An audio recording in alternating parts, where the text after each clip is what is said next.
welcome you all to the first edition of the Diamond Deeper Hackathon presented in association with the Raisoni Foundation.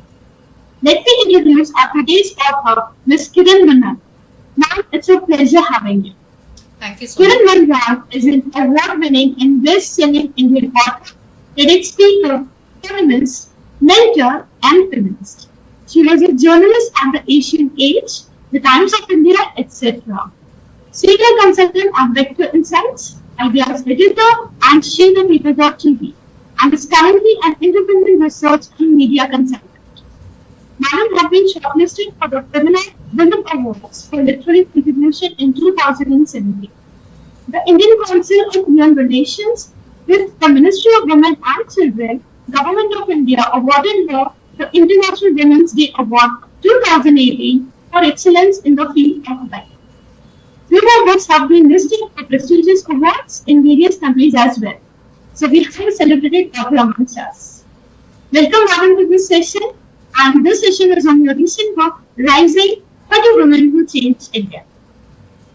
Now, you published your first novel, The Reluctant Detective, in 2011, and then Kic Kids in 2015, which was your non-fiction book. It is an introduction to parenting based on your own experience of raising a son. So tell us something more about this journey. About the journey for Kic Kids. Yes.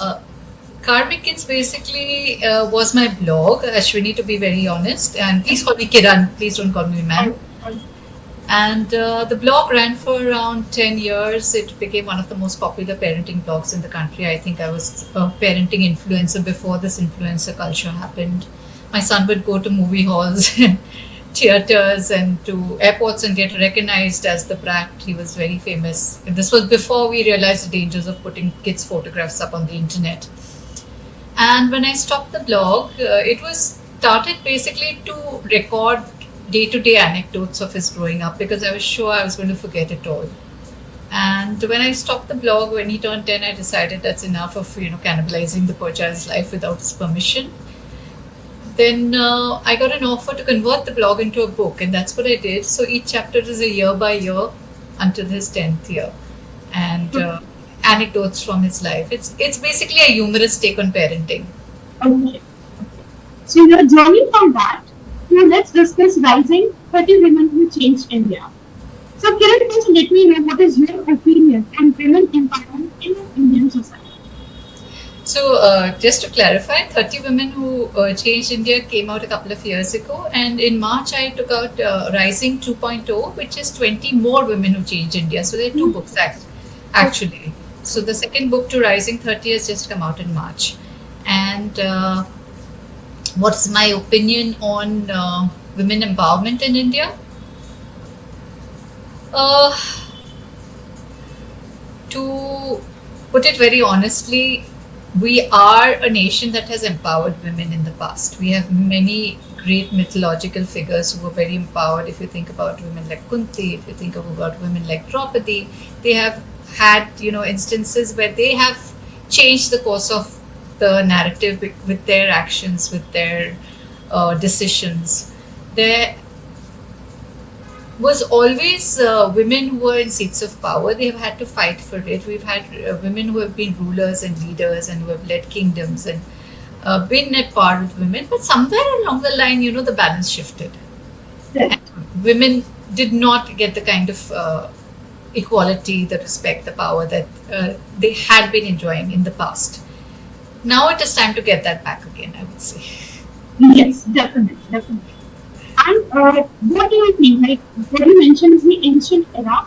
So today also you feel women are more empowered, or they are more under pressure. That depends on which woman you're talking about, Ashwini, to be very honest. I mean, when I look from my perspective, from an urban privileged perspective, somebody who's had an education, somebody who's lived a very privileged life, maybe I would say I'm empowered. But am I empowered enough? Because am I earning enough to to lead my life on my own terms? I don't think so. I'm still constrained by society, and societal dictates to a certain extent. If you talk about the rural woman who is, who has done her own started her own enterprise, who's running her own business, and who's earning and running the family, and who's self-sufficient. Maybe she's more empowered than I am. Maybe she has more authority in the family than I do. So it's all an individual. It varies from person to person. So what you think is empowerment may not actually be empowerment. Yes. So yeah, to come back to your question, I think the journey of women's empowerment is something that has gone through so many waves of feminism.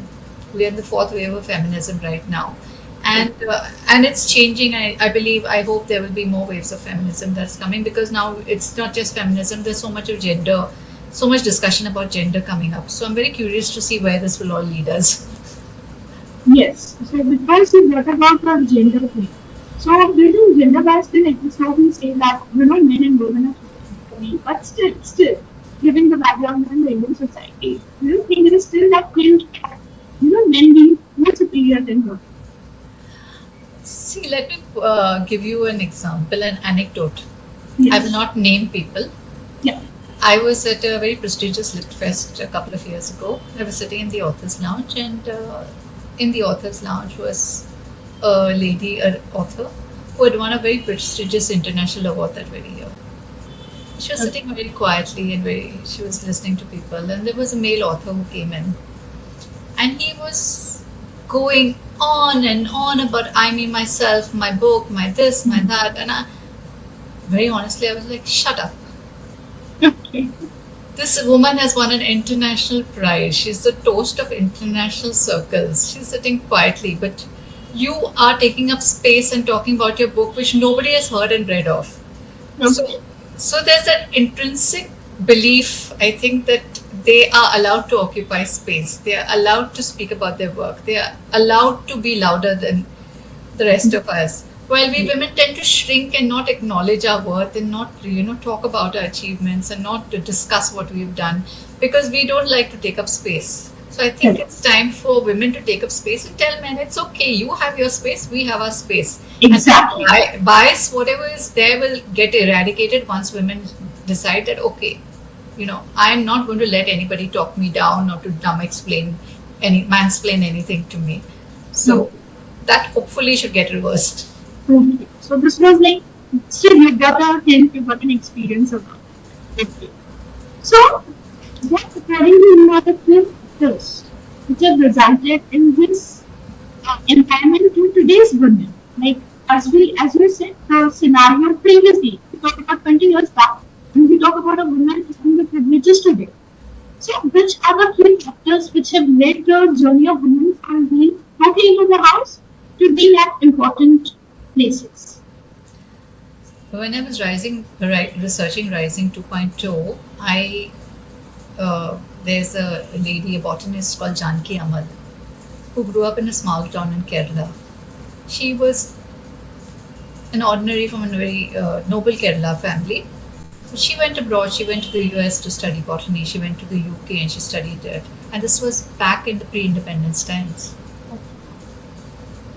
She did not marry. She remained a spinster. She remained unmarried all her life. She dedicated her life to the study of plants. I say women were always empowered if they chose to be, and if they chose to take the decisions, and if they had the courage to stand up against societal expectations. But it's very difficult to do so, right? So even if you say 20 years ago, I think even before that, when you talk about the 1960s, we had so many firebrand women back then. You talk about the 1940s, we had Captain Lakshmi Sehgal, who actually went from a very privileged lifestyle to fight in the jungles in Burma. So women have been doing things, but it's only when they get that, I don't know, the Shakti, the awakening within them that, this is my passion and this is what I have to do and this is what I will follow. And I don't care what anyone has to say. That is when magic happens. So what are the factors that has contributed to women becoming more empowered today? First I will debate about whether we are more empowered today, but I'll keep that aside for now. Okay. Okay, yeah. But very clearly, Ashwini, it's education. Yes. It's education, and it is the rights that the feminists of the past have fought for. The right to vote, the right to not be considered property, the right to own your own property, the right to your own money, the right to a job, the right to fair wages, which still doesn't exist. We still have a huge gender pay gap, which still exists. It'll take 100 years for the pay gap to go away, optimistically. So I think these are the rights that the feminist movement has fought for from the earliest times, from the first wave, that we are reaping the benefits of now. And if when women come and say, "Oh, I'm not a feminist. I don't call myself a feminist," I want to slap them. Sorry, Yes. because what of this do you not want? Do you not want the right to be educated? Do you want to still be considered property? Do you want to have to take your husband's permission every time you step out of the house? Then don't be a feminist. Yes. So that's my take on it. It's basically education. Yes. Okay. So in the book you have written about 13 strong, empowered, successful women. So what made you choose such a theme? Like what were your initial thoughts? So for both the books, Rising 30 and Rising 2.0, Yes. my aim was to document women in India, because we know about some women and we don't know about a lot more women. So there are women we've never heard about who've done such amazing things with their lives, and my aim was to document their journeys, not with any salacious gaze, because some of them are pretty controversial. I mean, if you take a Jayalalitha, she's controversial. If some of them are, Sheila Dikshit, if you take the politicians, of course, they'll be controversial. But I'm not looking at them from that case. I'm looking at it purely from their journeys, from where they were to where they went, from a movie star to the ruler of a state, to the extent that grown men were lying prostrate in front of her and touching her feet. The kind of power she wielded. Let's keep all the corruption and all that aside. If you take Sheila Dikshit, from a bahu of a political family, but somebody who was never into politics, to become the chief minister of the capital and to rule it, to be the chief minister for such a long term, that was a major achievement. Then there are unknown women. I mean, women we have not really heard about, but women who have done amazing things with their life. Janki Amal, I just spoke of. Cornelia Surabji, whom very few people know, who was the first lady to study law at in the UK. I just wanted to put these names and their stories out there, so that girls and young women and even young boys and young men read about these women and know that men's stories are always being told, but women's stories also need a platform and need to be told. Very good. Okay. So what I've seen, the people you have chosen from politics, sport, creative and performing arts, to cinema, television, business leaders, scientists, labor luminaries, and more. So obviously the book features stories of all these celebrated women. Did you find anything in common, like any trait or quality, just contributed to becoming successful and helped them achieve this stature in the society? I think a clarity of purpose. Okay. After a point in time, they were very clear that this is what I want to do, and nothing is going to dissuade me from doing what I want to do. It's not been an easy journey for many of them, and the ability to stand up for themselves despite whatever's happening around them, so by society, by the family, whatever, the obstacles that come in the way, the ability to say, no, this is what I want to do and I'm going to go for it. If you take a Sonal Mansingh, she was in a very privileged life. She grew up in a very privileged family. Her grandfather was a governor of a province, a very cultured family. Her mother was a very known educationist, freedom fighter. She married into an equally privileged family, which was the Mansingh family. She came from the Pakwasa family. Her father-in-law was a very eminent person. Her husband was a career diplomat. For whatever reason, she chose to give it up all and devote her life to dance. That's the kind of, blind courage that, you have for your passion, and say that nothing is going to distract me from where my passion lies. I think that is what sets them apart, basically. I've seen a few interviews as well, and for some of the dance auditions as well. She declared that she is from a royal family and all that, and the people were very skeptical and very amused by how she takes that. Definitely. So yeah, there are scenarios, and I always wonder. They always say that behind every successful man there's a woman.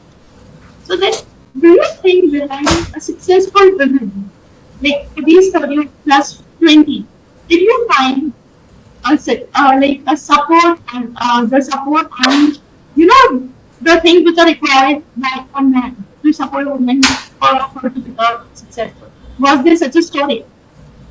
Uh, I think, was there any story in which the man was as supportive of his woman's achievements?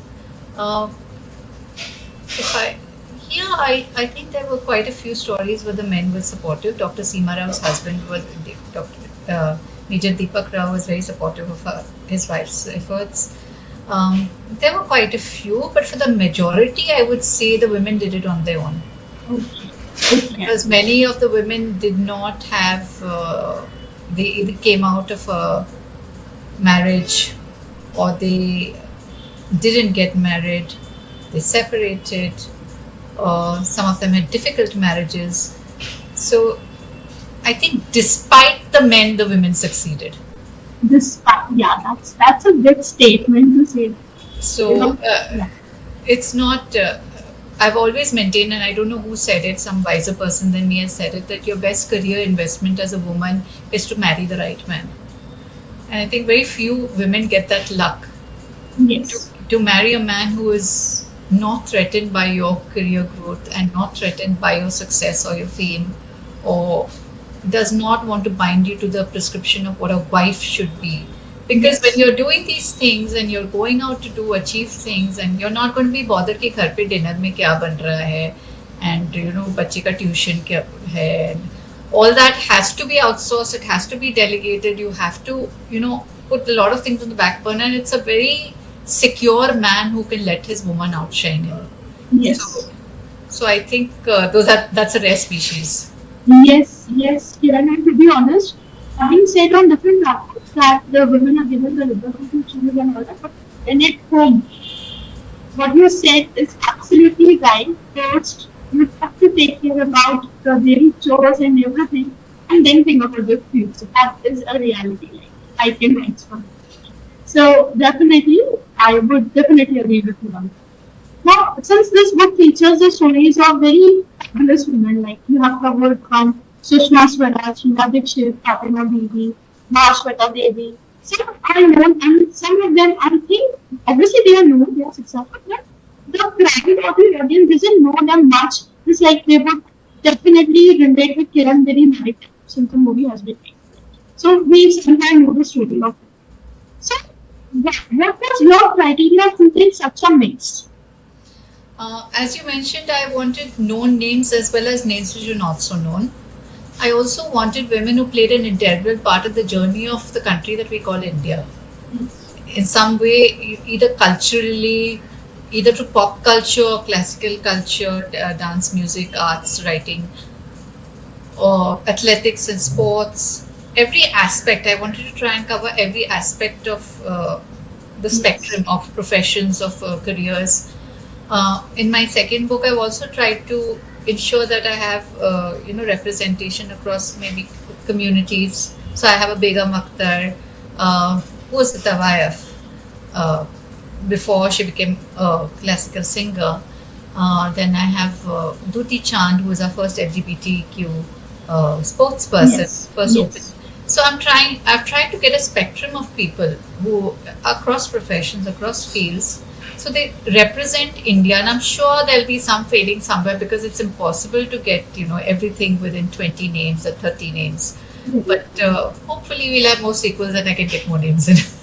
Yes, so you have selected like strange women representing this people of sports. So somebody who has a name from politics, a name from Bollywood. So you get the story behind diverse cultures as well and the background as well. This would be like what was your idea? Hi. I think I had a lovely editor. For my first book was Shaswati Gora and Okay. Nishta Kapil and Manali. Was, I mean, all of them came together and we sort of worked out how we wanted things to go. So Okay. I think that's how the mix went. So I Okay, can't so take it's complete collective credit for that. Yeah, I can't right. take credit for that.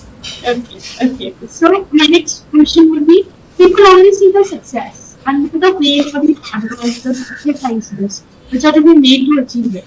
So did any of your story change any perception of yours? Like how they achieved this and the kind of sacrifices they made, people have not seen that. So did this change your perception? See, I always in one particular story, which is Sindhutai Sakkal, who is in Rising 2.0. I always thought to do charity or to do something, you had to basically have your own stomach full and you be secure yourself financially, socially, to be able to help others. That had always been my thinking. But when I researched her, and she's called the mother of orphans. She's raised hundreds of orphans. She was thrown out of her home, her marital home. She was pregnant. She gave birth to her baby. She was like 9 months pregnant. She gave birth to her baby in a cow shed. She lived in graveyards, cemeteries, so that she would be, and her child would be safe and nobody would come to molest her or trouble her. And she kept gathering orphans whom she found around the way and raising her child and raising those orphans. So that really made me think that a woman who had nothing could still give and do for others. And it is not necessary that you need to have in order to give. You just have to have the heart and to do for others. So that was a very eye-opening thing. And I think because I'm a writer, so the three writers that I've spoken of in the two books, there's Kamla Das, there's Mahashweta Devi, and there's Kiran Desai. I mean, not Kiran Desai, Anita Desai, Kiran's mother. Okay. With all three of them, there was one thing in common, was that all of them wrote in the, not for Mahashweta Devi so much, but Mahashweta was a career writer and she was a fabulous woman and her focus was writing. But with Anita Desai and with Kamla Das, they wrote in the intervals of being a mother and a wife. And I could identify with that so much because my writing also happens in the intervals of being a mother and a wife. And I say nothing has changed from their time to my time. I mean, all these decades have gone back and we're still fighting the same battles. We're still fighting for the peace and, the alone time which is not given to us and the career which is not taken seriously because it's just seen as something कि just करती है. Computer पे बैठ के कुछ करती है. So yes, I agree. That seriousness does it. I mean, if it was a male writer sitting at a computer, he would not be disturbed. Saying, Yes. काम कर रहा है, अभी लिख रहा है, let's not disturb him, let's take his food on a tray, let's give him chai at his regular. But you don't have that luxury as a woman. You have to make sure that everything is done, the kitchen is settled, the kid is looked after, everybody's dietary requirements are catered to, and then you sit to work. बीच बीच में it'll be भाभी ये क्या बनाना है, वो क्या करना है, सब्जी खत्म हो गया. So that space they fought with, and I totally agree. Yes, I totally agree. This is like a real story which happens in every home, no matter whatever career action you have chosen. But as a writer, definitely you need it to your creative space, right? So definitely, I am sure it must have been included. That's why you came up with this. Okay. So, can you share a surprising insight you gained and how it influenced you from all these stories? Something which really surprised. a surprising insight from all these stories. A lot of the women have taken some very hard choices. Whether it has been to get out of bad marriages, whether it has been to run away from home. MS Subbalakshmi and ran away from home to escape being, set into not in a marriage, like a settlement with some person who was like a wealthy person. Sonal Mansingh ran away from home because she wanted to study dance and her parents wanted to get her married. Captain Lakshmi Sehgal went away from a unhappy marriage and she went to Singapore and then she got into the Azad Hind Fauj. A lot of them have, taken that hard call back then in that day and age to get out of situations with their families where they were not happy. And for me, the insight has been, okay, you do what you want to do because you cannot please everybody all the time. Nobody will be happy with you 24/7. Somebody or the other will be unhappy with whatever decision you take.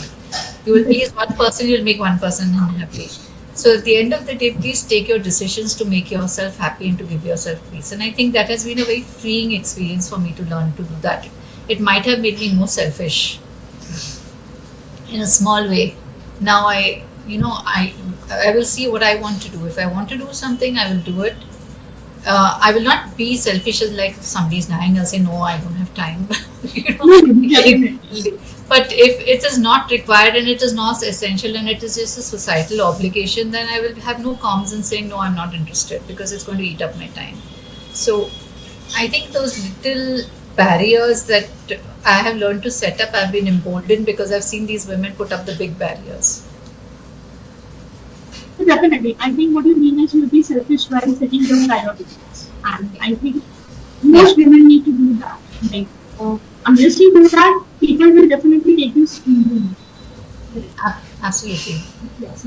So, like, this was the surprise factor. And one story which inspired you, and we would like to highlight it for the readers as One story that inspired me and I would like to highlight it. That's very difficult because they're all such wonderful stories. Um, well. Maybe would I, something people didn't just, they something they would like to do, and it would inspire them as well. mm, Tulsi Gowda, who's a tribal woman from Karnataka, she won the Padma Shri for being for the afforestation efforts that she's done. She's unlearned, unlettered. All she did all her life was to work in a forest sanctuary and to help with the but her knowledge of trees and plants is so much innate knowledge. And to me, I think that was so inspiring that somebody who has absolutely no education, no formal training, nothing, gets the Padma Shri. Yes. And it just made me realize that if you do your work with passion, it may not be recognized now. Maybe it will never be recognized, but you have lived a fulfilling life. And if it does get recognized, that's the icing on the cake. But she would have never done her work thinking I'm going to get the Padma Shri. She just did it. Definitely. She loved Definitely. it. Yeah. So I think that was a realization for me. Okay. So, coming to today's era, Kiran, this is a digital media. Everybody knows everything about the celebrities and the successful people. So, why did the audience read a book and then what is that one thing which is in your book that will activate the readers? I would like to think there's not just one thing, there are many things. Yeah. First of all, it's all researched and evidence based information. A lot of that you get on the net is not necessarily uh, original information and it's not, cross checked and vouched for. So it's a very research heavy. Both the books are very research heavy. So everything is that's in the book is a fact. So you can be aware of, you can be sure of that. Secondly, it's a very carefully curated selection of women. So every woman will have a story to tell, and every story will be unique and different. Whether it's a sports person, whether it's a singer, whether it is a Bollywood actress whom you think you know already, and you have the facts out before you, but the little things that you might not know about them. And the aim is not to give you gossip or salacious stuff about them. It is just to document how they went about their career. I think for the book is essential. I say this not with pride or not with any arrogance, but I think this book should be read by young women, definitely young girls who are in their higher school or in early college, because once you see how women of that time did what they did, then you would think that why can I not do that with all that is available to me right now? With all the limitations and the restrictions that they had, if they could go on to achieve so much, why can I not do that now? So I feel it should be essential reading. Um, So, just as you said, can this book empower young women and girls to develop their skills and pursue their dreams? Yeah, as I said, I think definitely that was my aim in writing this book. My aim was that even if one girl reads this book and says that, okay, if she could do that, I can do that too. I think my goal will be met with writing Even this I book. think the book is full of live real examples for young women and girls to look upon. Like everybody did extremely well, and I'm sure they might have a difficult childhood, a lot of them, like you said, difficult childhood, difficult to be in the society, difficult to be in the family, and then they have to take some steps. Yes, you were saying something. Not all of them might have difficult childhoods, but yeah, they might have had difficult circumstances where the family was not very supportive, but they still went ahead and did what they did. In some cases, families are definitely supportive, which is lovely. Like Garima Arora, her father sent her off to study at the Michelin Institute in Paris, and she's had a very supportive family because being a chef is not very easy for a woman. The hours are long and unpredictable. So unless you have a very supportive family, you really can't make it in that profession. So yeah, while some supportive families have been there, I think for the majority they have done what they have done despite the men in their lives and their families. So that's a learning, I think. This one more thing could be like they can relate if some of them are going through a similar situation in their life, they can definitely look up to the book and gain strength and motivation from that as well. Absolutely. Yeah. Somehow, because having 30 plus 20, 50 characters, 50 real life stories, somehow they may connect, and definitely it can inspire the women and the girls as well. Okay, so if I would like to say this, 14 books have already been written. So what lies ahead for Kiran Manral? So all the books have gone off. A few books have gone to the publishers. Now let's see what comes out first. I really don't know. Uh, but my aim has always been these two books we've discussed are non-fiction. But within fiction, I've always changed genres. I've always written different genres from romance to chick lit to thriller to horror to sci-fi. So now I'm waiting to see what I explore next, what comes next. I hope it'll be a different one. How do you get your inspiration for the next book? It's a very difficult question, actually. You can't really pinpoint it, Ashwini. You Okay. just start writing and the character comes to mind, and then you have the character down, and suddenly you have the circumstances around the characters, and it builds from that.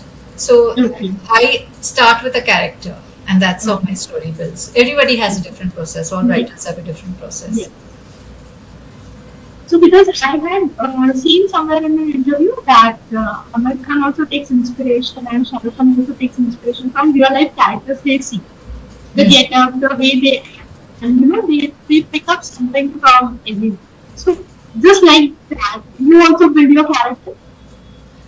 Yeah, I think all of us, whoever is a creator, For the fiction cannibalizes. part. Yeah, Yeah. yeah, you cannibalize from real world, Okay. and but the tragedy is in fiction. You have to make it believable, but real life can be absolutely unbelievable. Things can happen, so you can't get too out of the way unless you're writing fantasy or horror or whatever. But for the most, you have to be believable that this character can exist. You can't make the character too out of touch with reality. Okay. So just to summarize, after reading the book, the three takeaways, what would they? Three takeaways after reading the book for a reader. It's not for me to say, no, Ashwini. They will have to have three takeaways. My only takeaway, I would give one, not Okay. three, is that if she could do that, I can do that as well. So that's the only thing I want anyone to read the book, and it's not necessarily a young girl. It could be a woman who's, at a midlife crisis, Right. or somebody who's an empty nester in search of purpose. So I hope it gives purpose to anyone who reads it. Definitely, definitely. So obviously every story would have a possible outcome and a possible motivation and a possible learning for the people who are going to read it. So there would be many takeaways. So 30 stories, 30 takeaways. Definitely, Kiran ma'am, I think that should be good. Okay, so before we conclude, any message for the audience, for the readers, for the young kids, for the women, for everybody? What would be your message? Please read. We're forgetting how to read in a Yes. world of Netflix and Instagram. So even if you have to force yourself, please read at least 10 pages a day of anything that interests you. It doesn't have to be books. Read an article, read something, some research, read anything that interests you, read the newspaper, but just keep in touch with the habit of reading. I think we're forgetting the habit of reading, and that's a big pity. Yes. In today's era, the way the people used to have libraries in their houses, I think that is being replaced just by Kindle nowadays. Right? And yes, and then to get that feel of the book in your hand, to get that smell, even I remember, like even I like reading. So the smell of the book is really when you just open it. I don't know how many of them have even felt that. So definitely the feel of the book, the reading part has to be incorporated. But yes, given the digital era, I don't know how it will be possible. But that is all from my side. If you really would like to say something, I've lost you in your last sentence. Could you please repeat okay. that? Yeah. Yes, like that was all from my side, Kiran. So, if any last thoughts you would like to say, Our last thoughts. I would like to say just be aware of what you're putting in your head in terms of yes, content. yes, Consume good content, content that is enriching you, giving, adding value to your life. Even if you're watching something, if you're consuming Insta reels, if you're doing anything, okay, let the fun be, something funny, something outrageous, that's fine for occasionally, but don't make that your primary source of, information and entertainment. Consume something of value that will enrich you. And whenever you're getting your news in today's day and age, please cross check, validate whatever you're reading, and be aware of what is fake news and what is real news, and just don't go by whatever's thrown at you. Learn to question and be curious. Question whatever's given to you. That's all. that was a very important message for all the readers. So, that was awesome. It was great and really insightful and engaging in this wonderful conversation with you, I must say. I'm sure the readers will also have a great time reading your book. So, once again, on behalf of Dicey Foundation, I would like to extend my gratitude for your presence and best wishes for all your future endeavors. Kiran, thank you once again for joining us. Thank you. Thank you, Ashwini, for moderating this so well. Thank you so Okay. much.